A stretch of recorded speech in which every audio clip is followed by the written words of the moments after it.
Honeymoon period বলে একটা কথা আমরা সরকারকে গ্রেস দিই।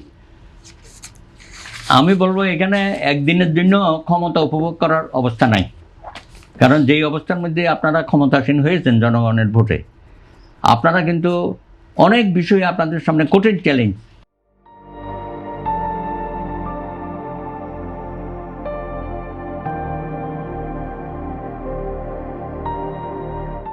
সিদ্ধান্তগুলো সেভাবেই আসতে হবে, জনস্বার্থে আসতে হবে, কিন্তু এমন কিছু যেন আমরা না করি সরকার জনগণ থেকে বিচ্ছিন্ন হয়ে যায়।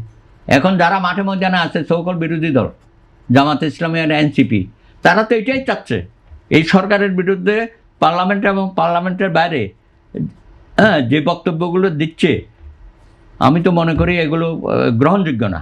তারা সরকারকে জনগণের মুখোমুখি দাঁড় করে, বিশেষত জুলাই সনদ নিয়ে প্রত্যেক দিন বলতে হবে প্রধানমন্ত্রীকে যে জুলাই সনদ আমরা পালন করব, আমার 31 দফা আছে, আমার নির্বাচনী চেহারা আছে, তোমরা সহযোগিতা করো।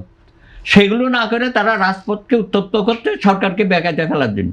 আমি মনে করি এটাও একটা গভীর ষড়যন্ত্র। আমরা বলছি দেশে বাইরে থেকেও ষড়যন্ত্র আছে, দিল্লি কেন্দ্রিক, আবার এখানেও এই জামাতে ইসলামী এবং তার আশেপাশে যারা আছে সকল 11 দল, তারাও কিন্তু নানানভাবে একটা বিব্রতকর পরিস্থিতি সৃষ্টি করতেছে।